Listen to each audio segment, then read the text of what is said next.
Good evening, team.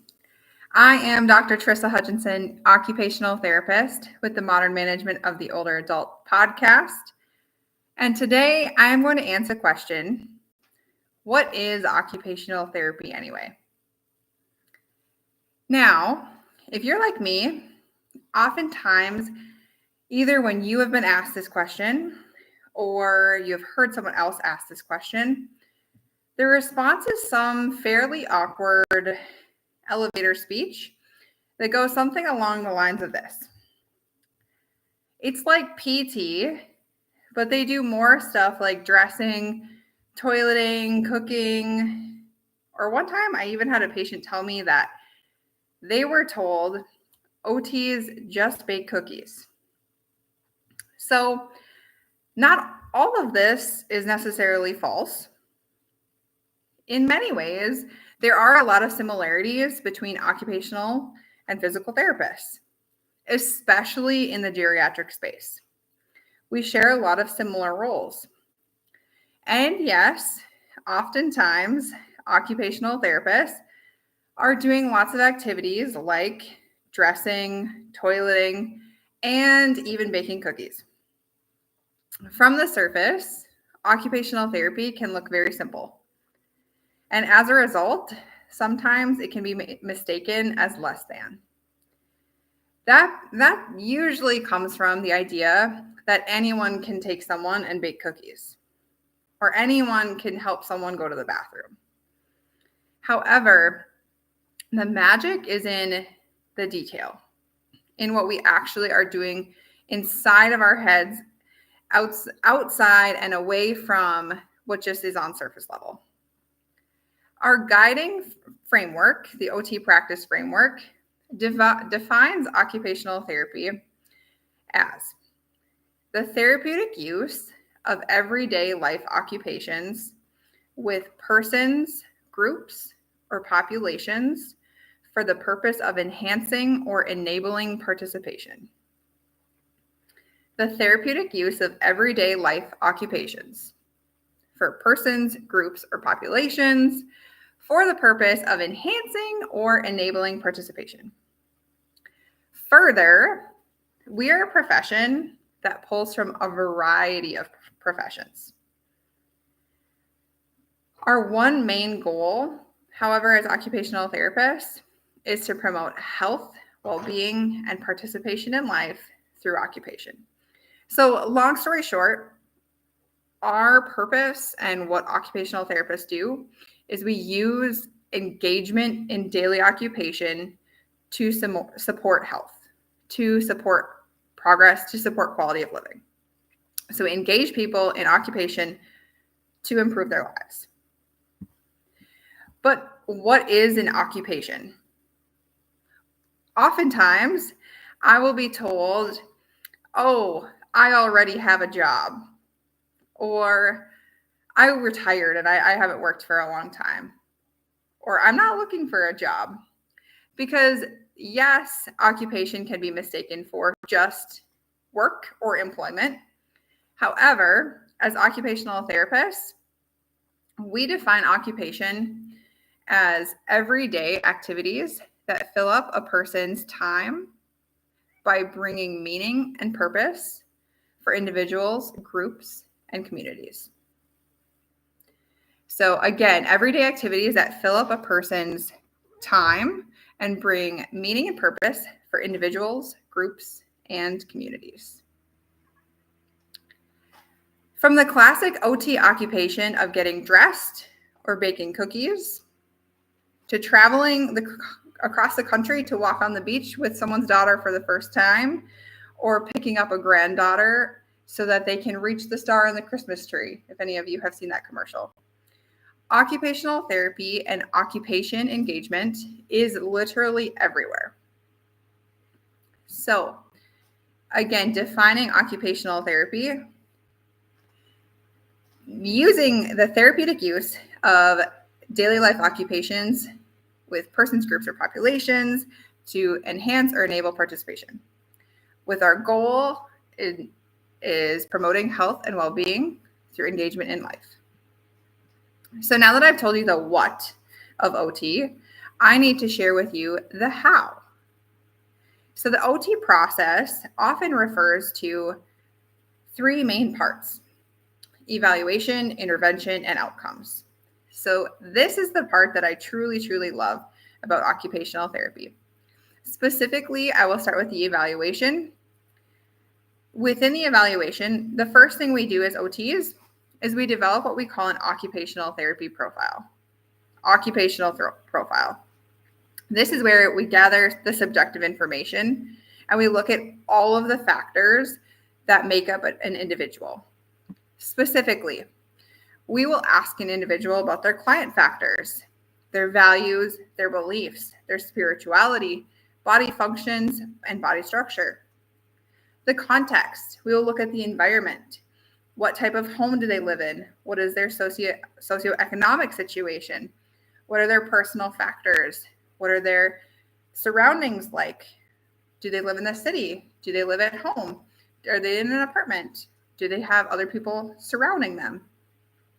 We'll look at their performance skills. So their motor skills, their processing skills, their social interaction skills. We'll look at their performance patterns, such as their habits, routines, rituals, and their roles in life. And of course, we will look at their occupations. There are 9 main occupational categories, which then deep dive further into each individual occupation that someone may do. These main 9 categories are activities of daily living. Those are your toileting, dressing, etc. Instrumental activities of daily living.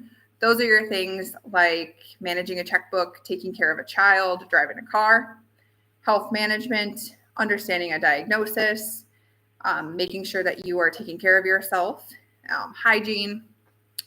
Then we have rest and sleep, education, work, play, leisure, and social participation.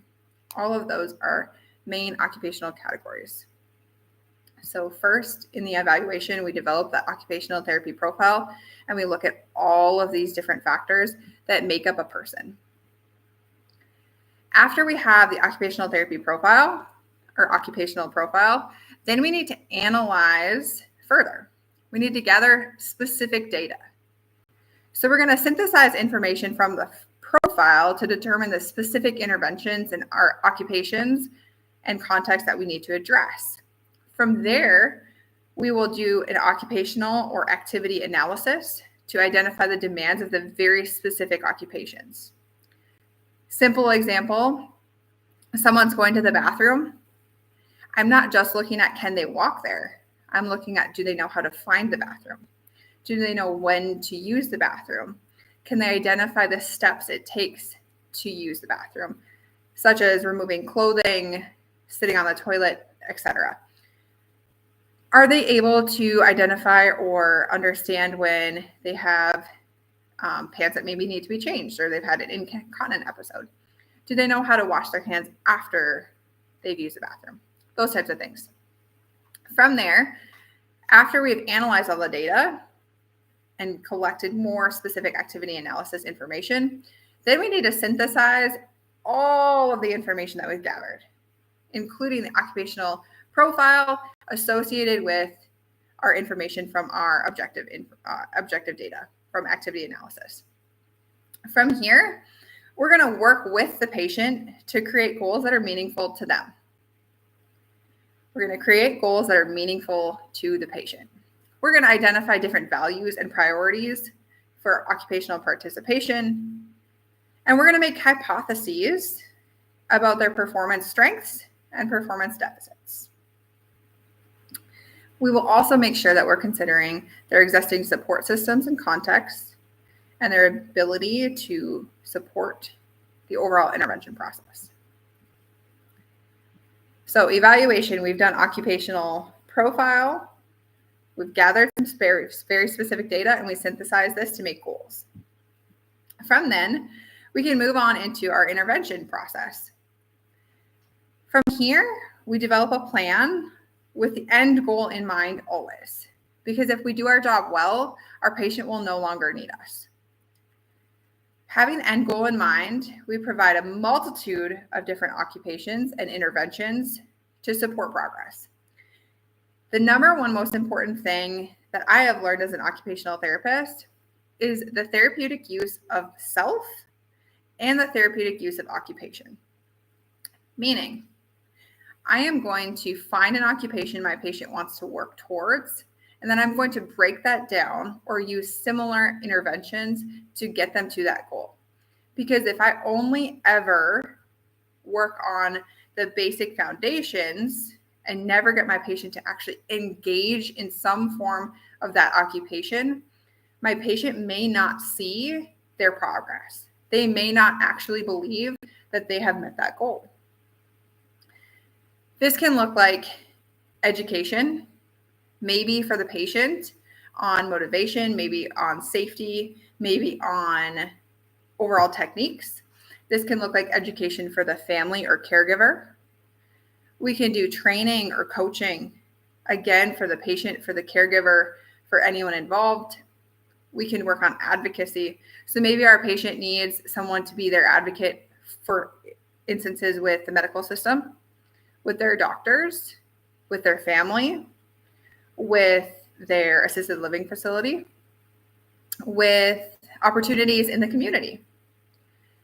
This can look like group intervention, again, doing more education and intervening with family dynamics, a facility. Maybe this looks like group intervention where we get multiple people with similar scenarios to support one another in the same intervention. This can also look like virtual intervention as well. Again, with intervention, we're always going to incorporate occupation, not only as our end goal, but also as a means. So we're going to use occupation throughout the whole session. We are going to always be able to identify what occupation we are working towards. And then also included in intervention, we're constantly reevaluating our progress and modifying as needed. Lastly, in the occupational therapy process, we went from evaluation, intervention, and then we talked about outcomes. So outcomes refers to, did we meet our goal? Do we need to adjust our goal? Did we select valid and reliable measures to support the actual process of occupational therapy and getting our patient to their end goal? Are we using these outcome measures to guide our process? Again, if we have an occupational therapy outcome measure that tells us that we haven't made progress, rather than looking at a different goal or totally giving up on a goal, maybe that tells us that we just need to adjust our plan.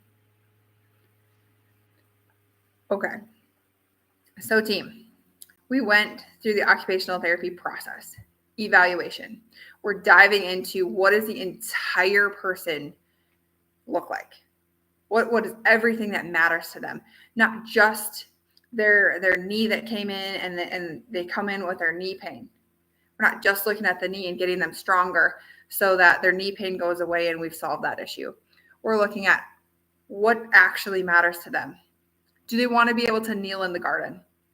Do they want to be able to crawl around on the floor with their kids? Do they want to run a marathon? What is the actual occupation that is meaningful to them? We look at interventions. How can we get our patients to integrate and engage in occupations to support well-being and overall health? And last, we use our outcomes to deep dive and adjust our plan accordingly and show objective measures and progress.